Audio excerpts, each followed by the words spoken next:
Hello. For several years, I've worked as a healthcare risk manager. And with that, I can tell you that I understood or I learned a lot of information having to do with what is required, what risk management is. The site is Florida Statute 3950197. Understand that's the statute that governs risk management. So, what is risk management? First, let's go over the objectives. They are to explain just culture. Risk management and the statute describe the role of the risk management department, recognize events reportable to risk management, and the time frame for reporting. Also, understand claims of liability, malpractice, and general liability. So, in defining risk management, let's look at what it means, right? Risk management is again under statute 395.0197, and it is the identification, analysis, and evaluation of risk. So the statute requires that all licensed facilities have a risk management program, and that program would investigate and analyze the frequency and the causes of the categories and the specific type of adverse events.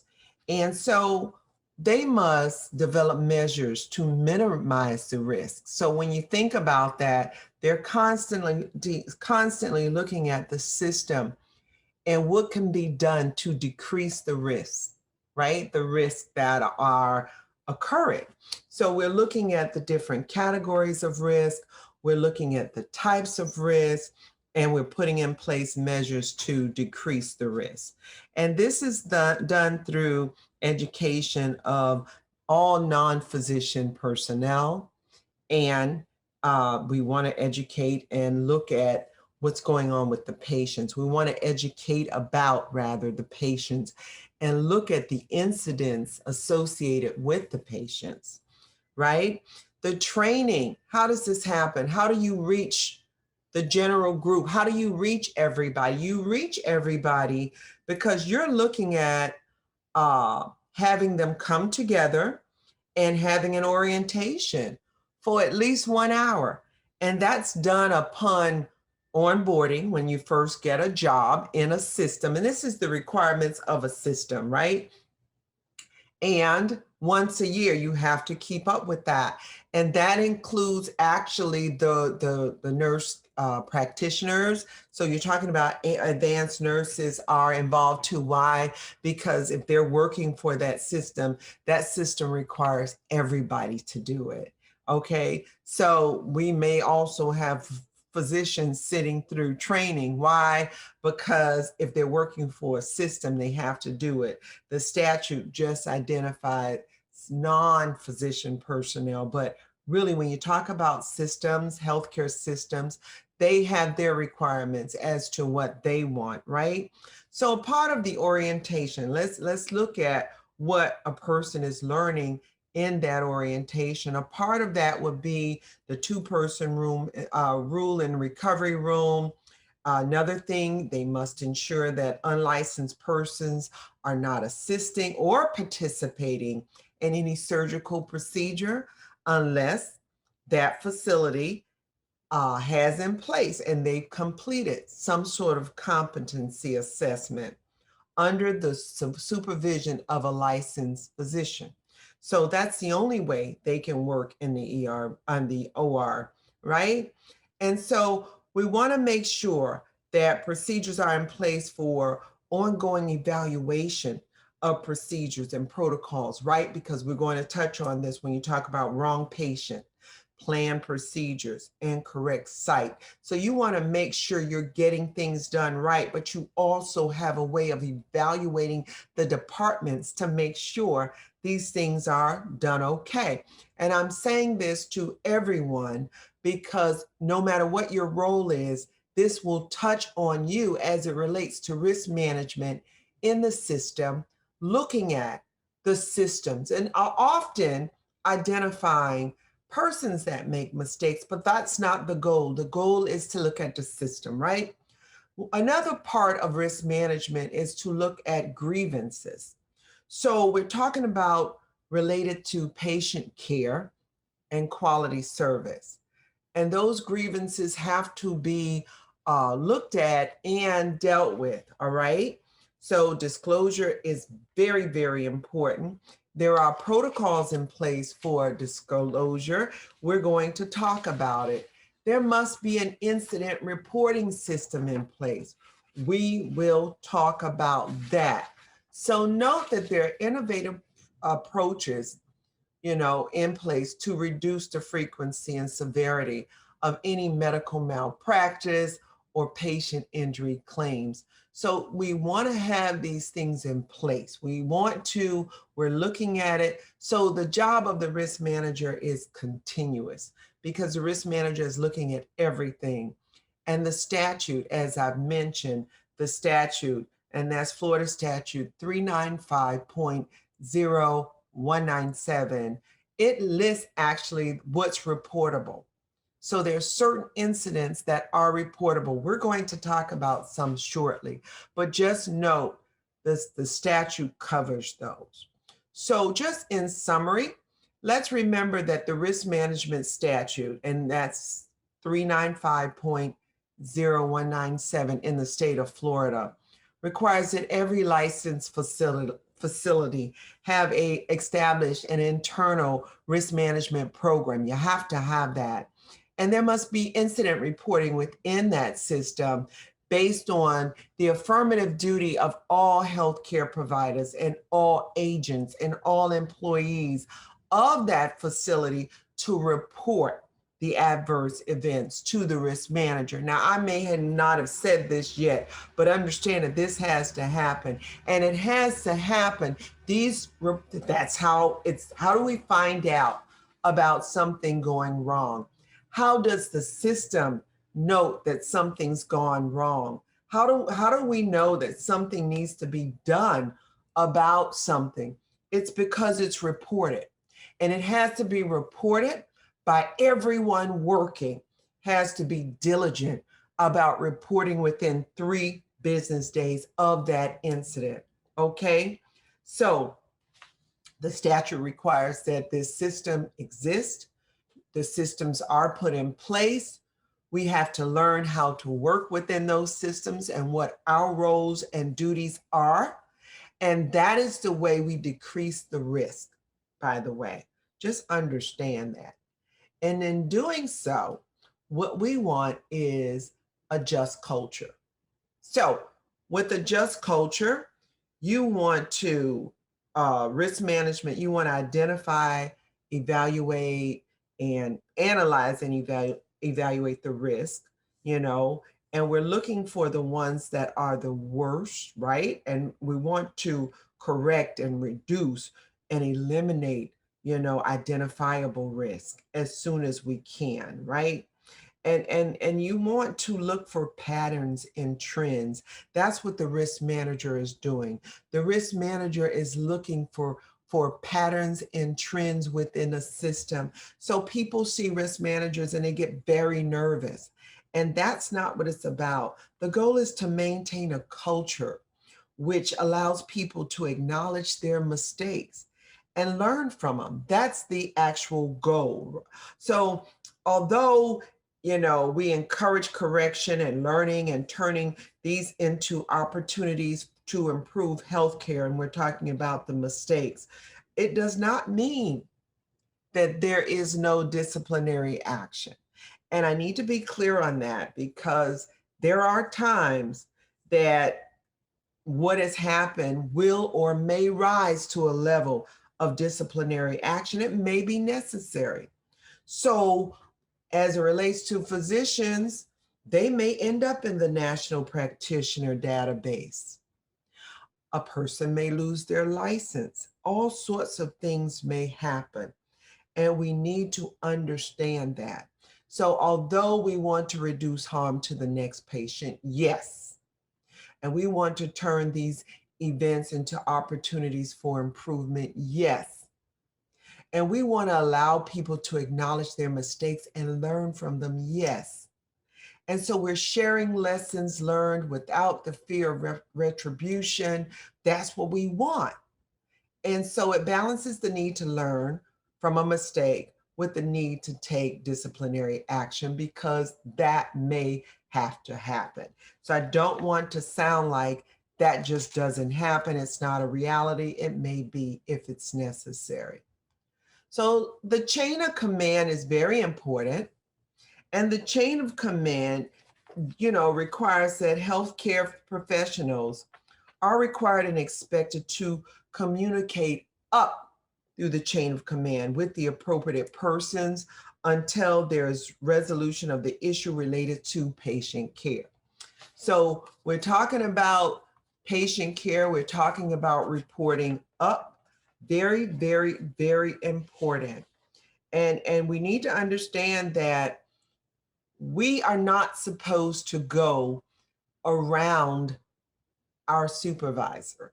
Who is your immediate supervisor? Is it the charge nurse? Is it the assistant nurse manager? Is it the nurse manager? Where are you on the chain, right? And based on that, you report immediately up.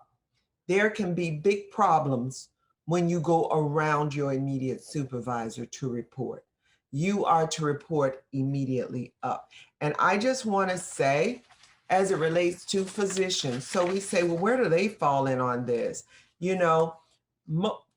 Physicians' issues come up in what they call peer review.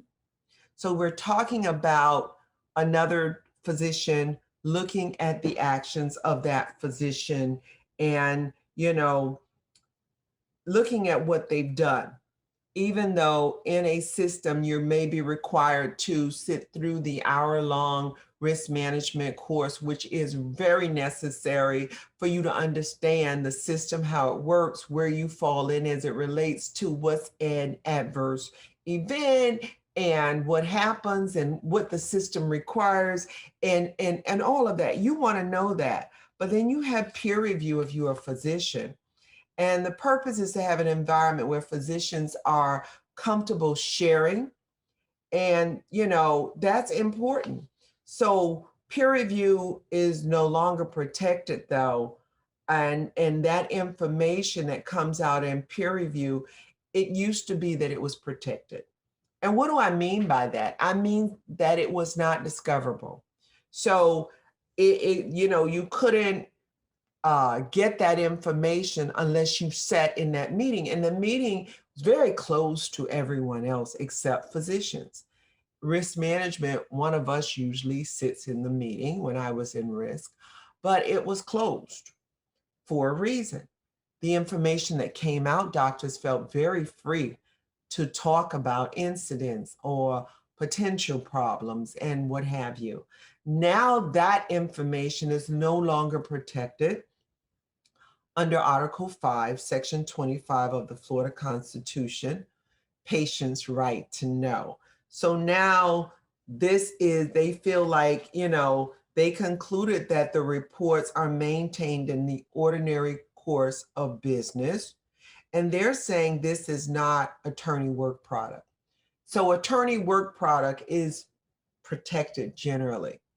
And this used to be protected. It's no longer protected. Um, what they're looking at in the peer review often is issues, problems, deviations are brought forth from risk often, and some not from risk, but just deviations. And so this is what's discussed often in peer review. And so I just want to give you that tidbit on that as we move forward into risk management functions. And what they are is to maintain an incident reporting system that tracks events and mistakes. Very important. Correct, reduce, and eliminate risk. That's the goal, right? So we're going to investigate and analyze all incidents involving patients and visitors and provide recommendations and or measures to reduce risk and injury. So that's the goal of the risk management. That's our function. That's what we do. So other things that are done by risk management is we work in conjunction. And I say we, I'm no longer working in risk, but once you're a risk manager and you think like that, you're always a risk manager. I was risk legal. I was already a practicing attorney when I took a job in a healthcare system to help out with risk and be a risk manager, a registered nurse, an attorney. So it helped me look at things a lot different, I tell you, from the other people in risk, because I knew the different layers and how things would work after they went through the system, having worked with nurses and doctors that have been in situations. I can tell you that. But other roles, working in conjunction and very close with quality management, we help minimize hospital exposure to legal and economic loss. Very important. Management of medical malpractice and general liability claims. So within the risk management department, you have usually, a lot of times you will have a person that's a claims adjuster. And many hospital systems have claims attorneys, which really understand from a different perspective. Again, a lawyer, someone that's part of the bar for that state and understands on another level when you talk about risk legal. So we also within risk report adverse incidents uh, to um, to the regulatory bodies, and you have to know that risk managers have to know who to report to. Are they reporting to the state? Are they reporting to the Department of Health? Are they reporting to the police?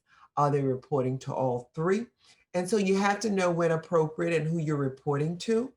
And so we also provide risk management education. One of my jobs when I worked in the hospital system was I became that risk manager who did this hour-long course for our system weekly for people that were onboarding. So I understand that. So when we talk about safety event reporting, so all safety event reports, SERs, are entered into an electronic incident reporting system. That's a part of what we do in risk management. We look at those things. So they're entered by the employees, by different people in the hospital system who would have been a witness. And remember, I said within 3 days, you must report. So this reporting should be done within 3 days. And these systems are usually accessible through the network that you're using for your hospital system. So whatever network system you're using, you should be able to hit an area and go straight to the risk management reporting system. So let's talk about reportable events. Certain things are reportable. Sometimes people don't know what to report. And I always say, if you question whether you should write an incident report, write an incident report. Believe me, a risk manager will read through it and prioritize it, and it'll be okay. But I'd rather you write an incident report than not write an incident report. If you've seen something, know of something, it's good to write an incident report, right? So what's reportable? Sexual assault allegations, sexual assault allegations. Now, people say, oh my goodness, did that happen? Do those things happen in the system? And many people coming in for the first time are very surprised that this comes out, that we're saying this. But you'd be surprised, yes, there are allegations. And you hear I'm using the word allegation because it may or may not have happened. That's why there's an investigation. But there are allegations of sexual assault. Okay, another one would be wrong site, wrong patient surgery, return to surgery, retain foreign body, okay? Those things are things that happen, unfortunately, and they have to be reported. Falls should be reported. Falls should be reported. People think they shouldn't. Yes, they should. I want to tell you an incident when I was working on the floors as a nurse, and I'm going to tell you this is true and it happened to me. I was a new nurse. This was way back when. And my patient said she'd be fine, felt stable, and she was a post-op. And I was helping her to the bathroom. I was in the room. She needed to go in the restroom, and I was helping her to the restroom. Well, we got up and I was walking. I had my, I was helping her to walk. And she says, I'm getting dizzy and I don't think I'm going to make it. And we were not at the bathroom. There was no chair near us. There was no one around to help me. I said, okay, I want you to do me a favor and I want to ease you to the floor. I eased my patient to the floor. She did not fall to the floor. She was not injured, but I eased her to the floor. I assisted her in sitting on the floor. I did, because I was the only one in the room. And it doesn't matter what your role is. You may find you're in the room along with a patient and something happens. Well, this is what I did. I eased her to the floor. I called out for help. Help came. They helped me get my patient back in the bed. My person in charge said to me, because I wasn't in charge that day, and although I was a new nurse, I found myself in charge often, believe it or not. The person said to me, did you write an incident report? And back then we used to handwrite the reports, everything. And I said, no, there was no reason to write an incident report. She didn't fall. She says, oh no, you have to write an incident report. You have to write an incident report. There's no way of getting around it. The patient was on the floor, you have to write it. I thought that was so unfair.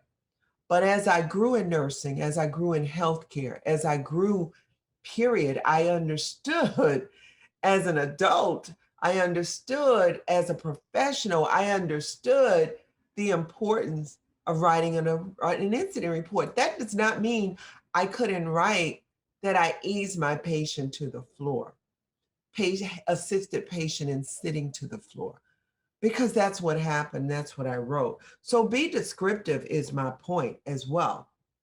Medication errors need to be written as incident reports. If a patient is threatening to sue, upset to that extent, please let risk management know and write it up. Patient misidentification, incorrect patient information. We're talking about maybe nothing happened subsequently, but you caught it.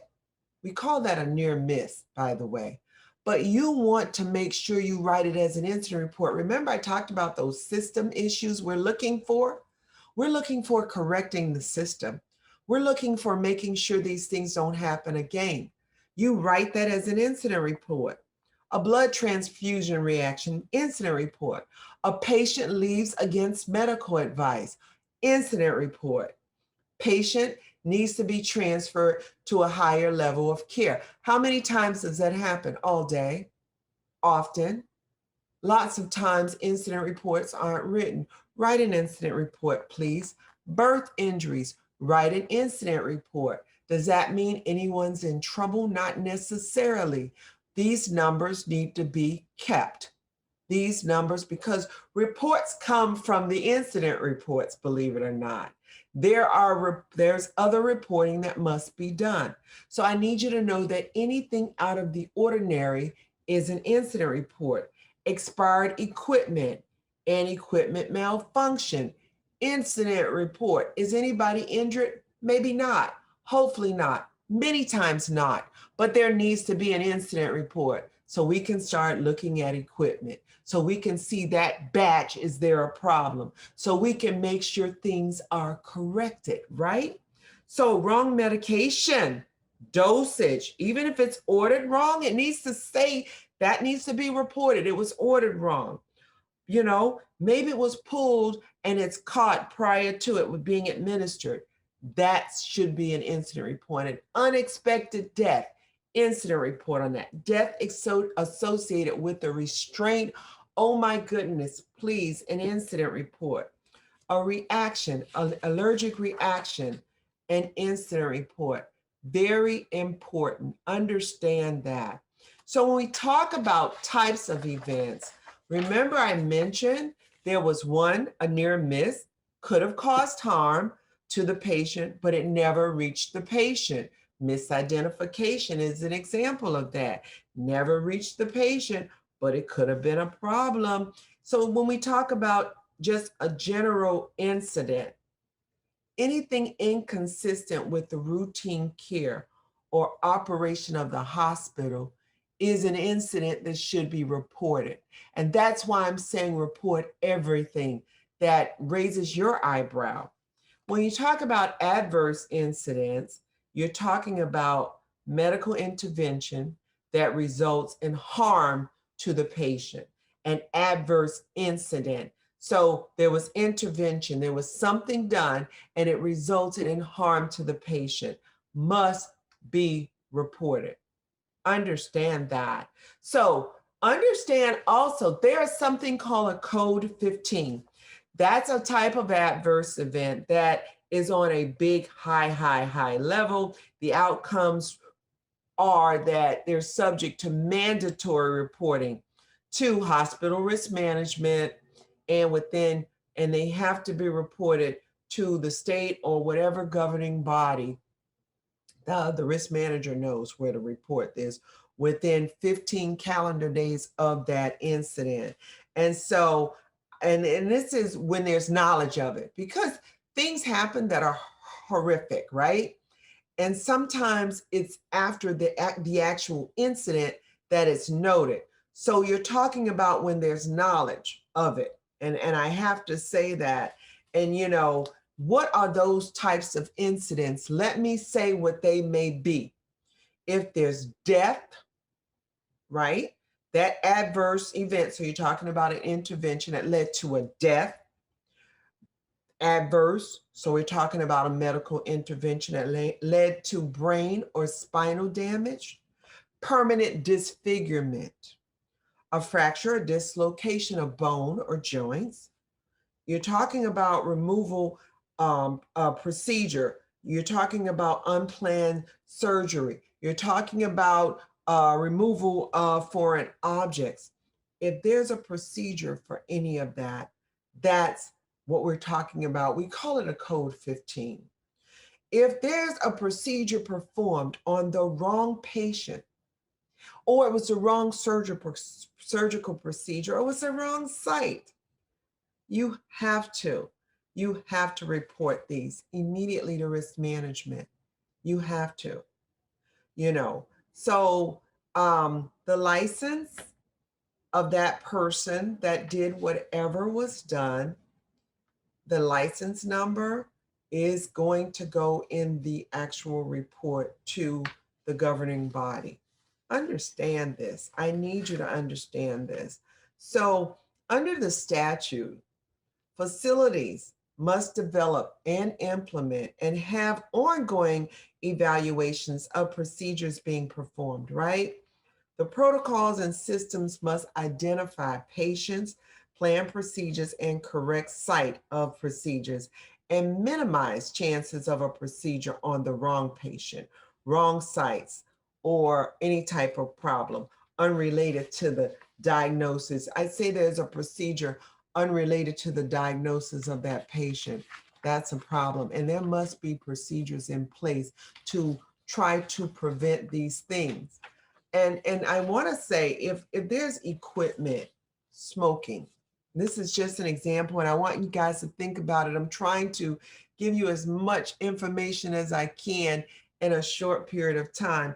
But if information is, equipment is smoking after it was used, and it was not smoking while it was being used, and there was no harm to the patient, or it was smoking while it was being used and you stopped immediately, that's still, and no harm to the patient, it's still reportable. It is called a near miss. Miss. That's what it's called. Just want to give you that information, please. So when you are documenting, when you document in the electronic health record, there's certain information that must be put in to that. And we're talking about when you're documenting in this incident report, right? So when I said to that, I'm talking about to that particular documentation. You want to report that occurrence or that potential occurrence, right? And you want to put just the facts, not how you feel about it, not about how someone else feels about it. So you want to put who, you want to put what, you want to put when, where, and why. And you don't want to editorialize or provide your opinion, as I've said. Do not excuse or assume, right? Do not excuse anybody from it. If they're a part of it, put it in it.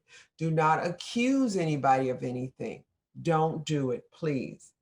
And please don't make reference to the incident report in the medical record. Remember, you're in the medical record and you should have a link to go to the incident report. You write your incident report there. Please don't write in the medical record, see incident report or incident report was completed. You write in the medical record only what you're supposed to be writing as it relates to patient care and your normal charting and keeping up with that information. That incident report is a separate issue. Please understand that. Very important. Other points I want to state. The incident report is confidential.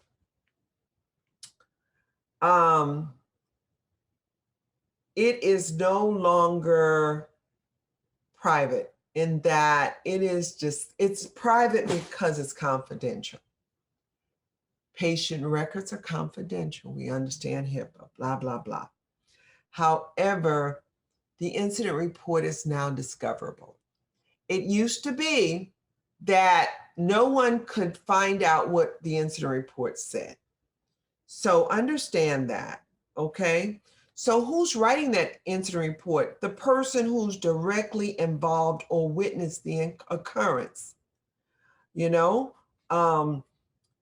if it's about a visitor, you must write it as well. Understand that.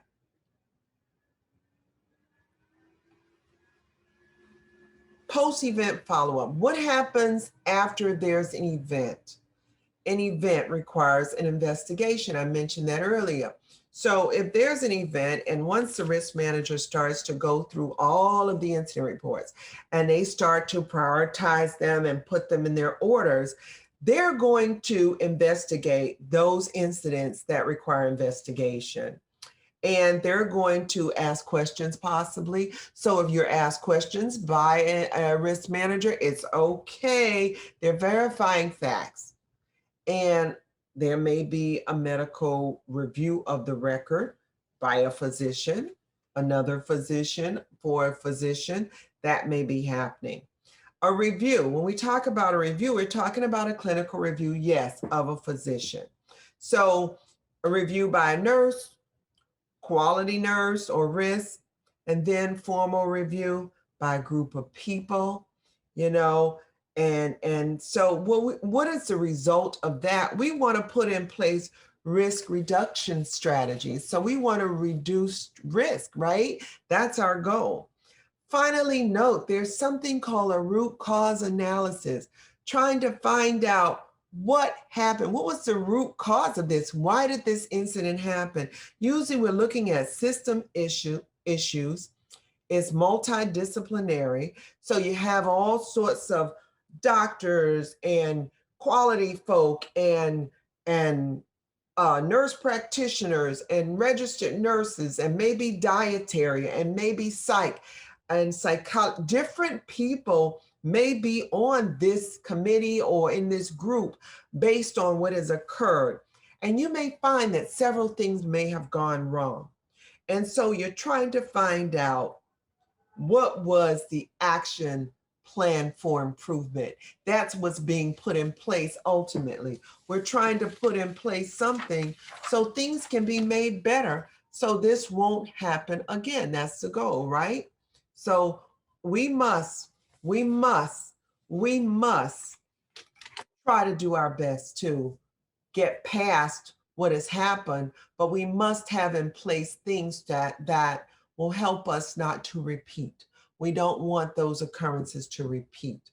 So if something has happened that should not have happened, we need to make sure it's disclosed to the patient. Now, a lot of us feel like, oh my goodness, we don't want the patient to know. We don't want their families to know. And this needs to, they have to be told. It has to be disclosed. And actually, that's by the statute of the state of Florida. It's a law that there must be disclosure, and that incident must be disclosed. Um, disclosed. If if it results in serious harm, it must be disclosed. And it's done by the person that's best trained to do that.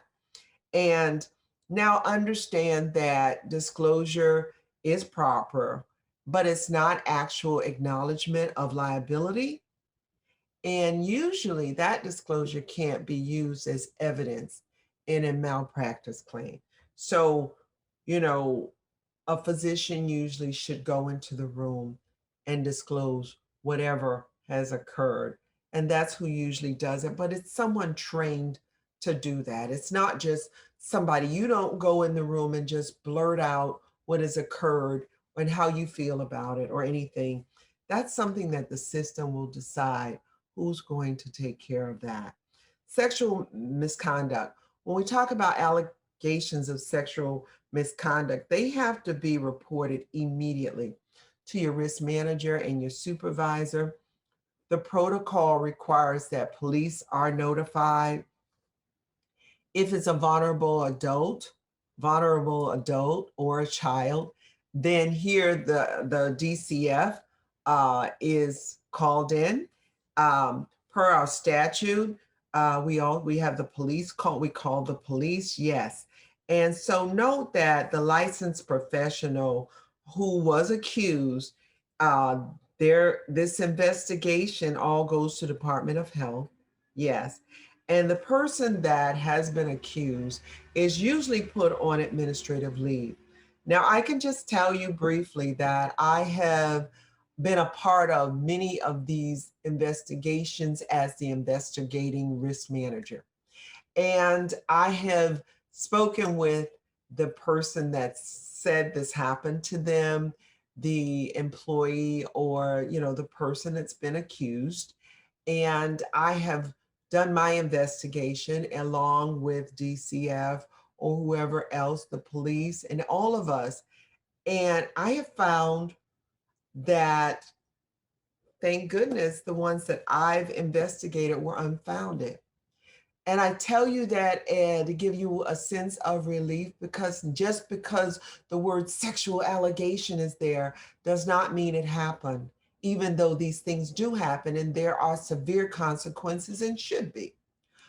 Sometimes it didn't happen. And so there's an allegation. I want you to understand that risk management is not your enemy. They are there to work alongside you to get an investigation done to find out what has really occurred, as well as the police and whatever other departments or agencies are involved. Please understand that, right? That's how that works. When you talk about restraint and seclusion, death reporting, and so if a person dies while in restraints or seclusion, it must be reported. And we're not talking about the 2-point soft restraints.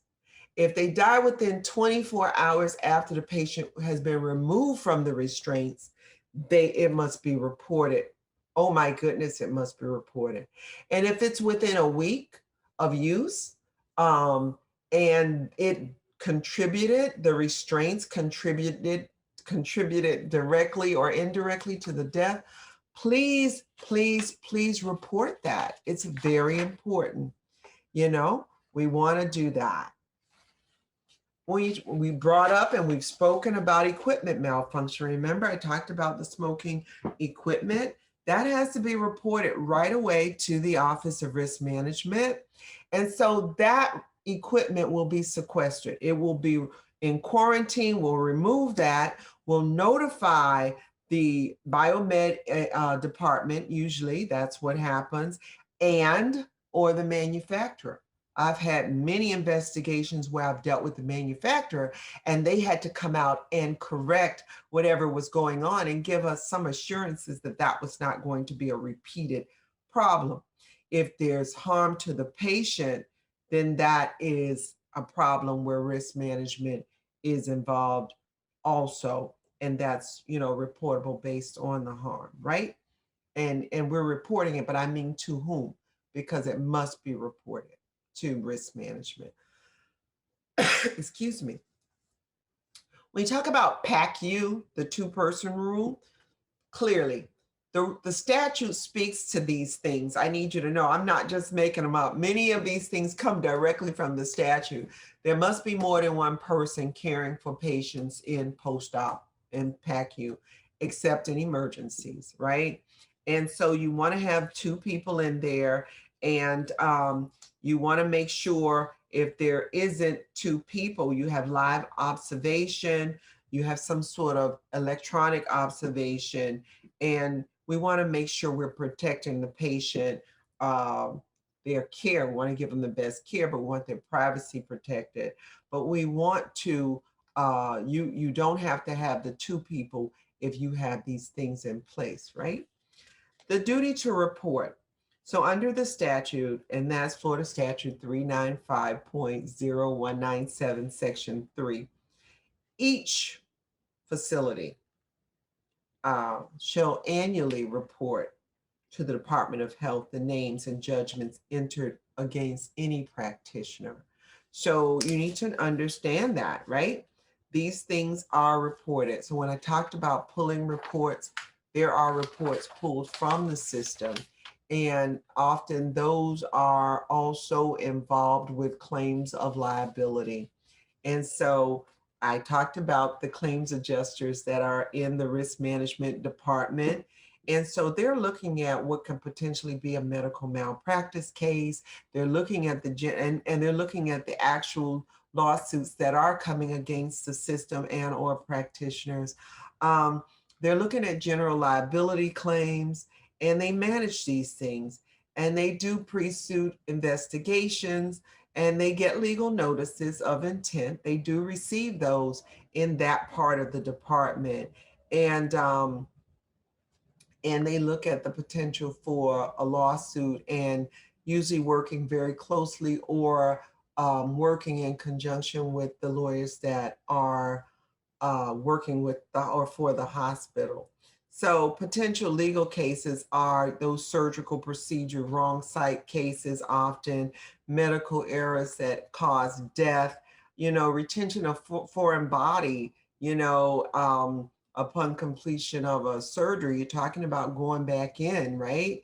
So, and there's a delay in care that results in death or other negative outcomes.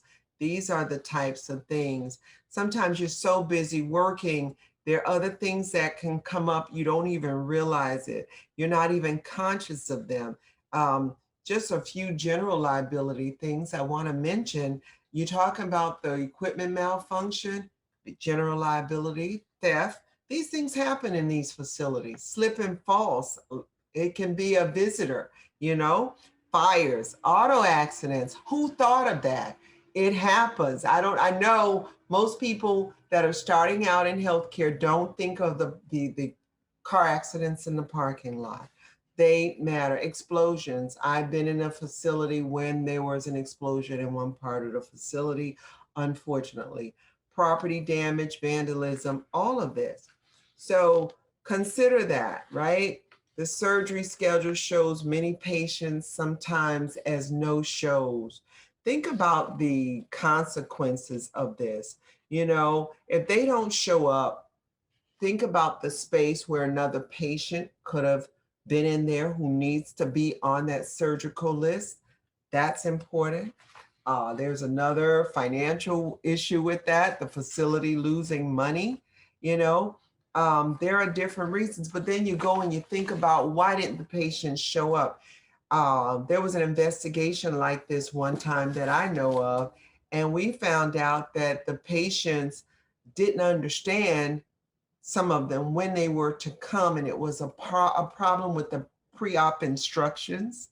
So when we talk about system issues, you see what I'm talking about?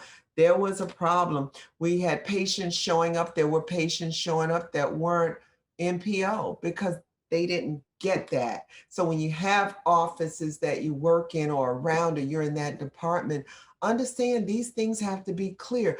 Who knew that that would lead to no-shows? Who knew? You know, those things matter. So you want to make sure you understand what's going on, understand, report things so we can get to the bottom of them, so that we can make things better. All of that's important. You're looking at legal guardians. Who made the decision? Did the right person make the decision?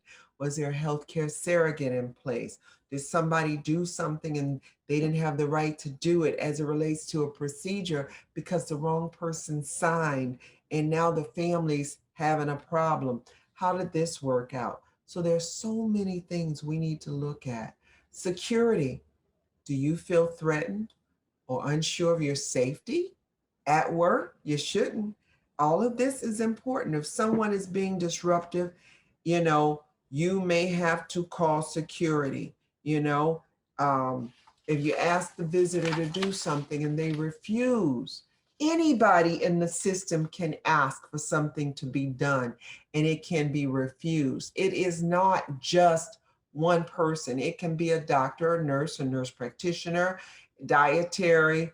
Anybody could ask for something to be done and it can be refused, like reading other patients' information when they shouldn't, like taking pictures. So many things could happen that shouldn't happen. And we're thinking about HIPAA. We're thinking of all the things that we are to all look at and protect and be aware of. So we need to then ask for help, call security. And that concludes my lecture. I thank you for listening. I thank you for the opportunity to speak with you about this.